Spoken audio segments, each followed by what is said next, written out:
I want to thank you for joining us. Derrik Hubbard here, certified financial planner, professional, and an endorsed local provider for Dave Ramsey. We're on our fourth video in this series of the 8 keys of a solid financial plan. And you may notice that we're recording a little differently this time around. We've got both me, but also a downloadable financial planning process form. Below the video that you're watching is actually a link to be able to download a cheat sheet for these 8 keys of a solid financial plan. So I encourage you, download that, print that out, follow along with me as you see that we are actually in the first phase.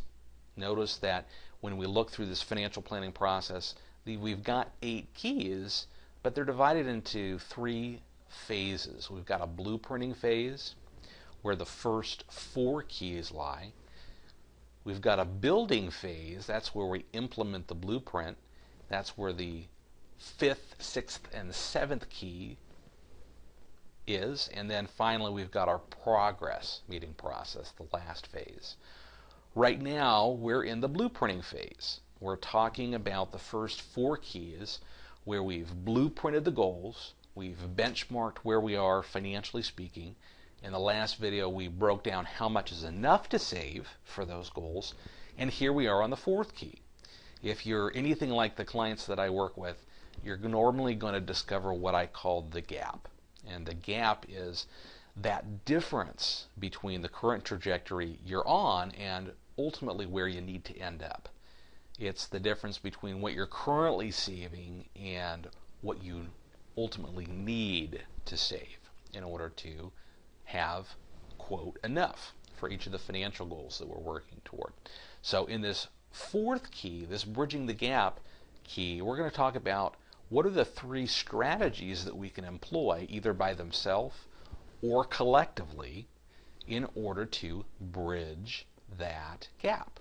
Let's talk about the very first strategy that we can employ. The first strategy is that we can, what I call, increase our cash flow margin.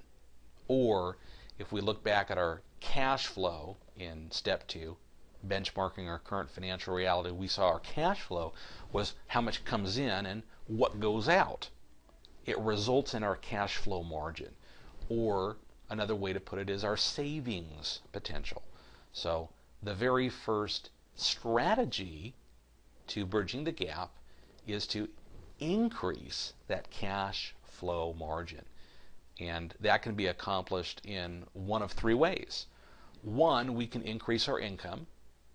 It's not always possible, but for some it is.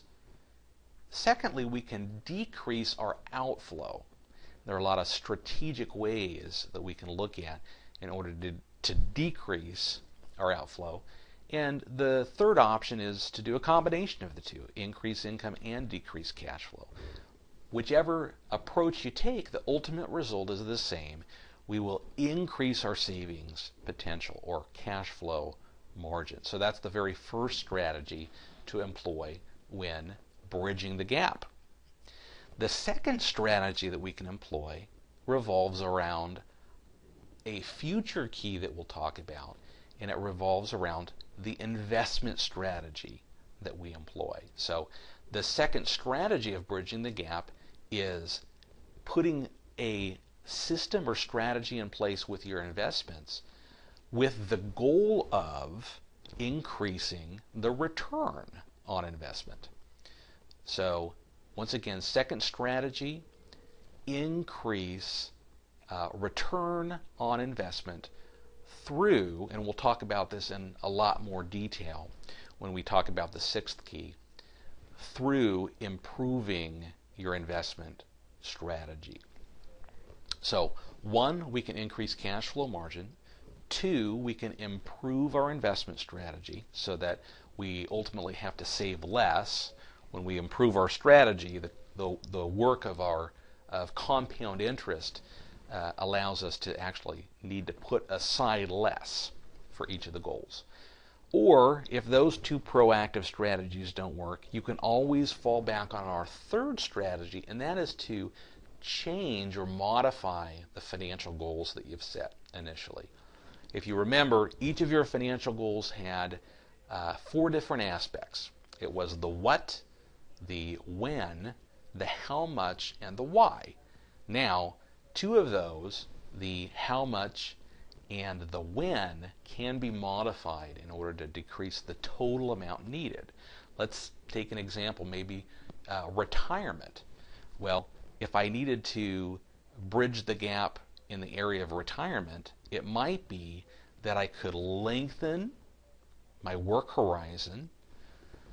That's one option of modifying my goal. Or I could reduce the total amount that I need in retirement as my goal. Either one of those modifications is going to potentially reduce the total amount that I need to accumulate.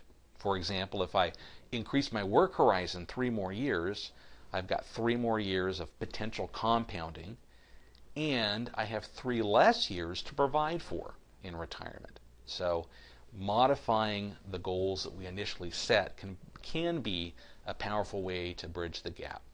So let's look at all 3 of those again. These can be done individually or collectively. We can, 1, increase our savings rate or our savings potential through the increase of income or decreasing our outflow.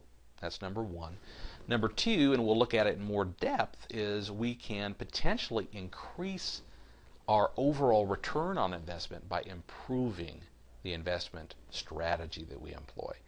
And then finally, the 3rd strategy is we can modify the goals that we set, either in the amount that we need or in the time frame that we're attempting to accomplish those.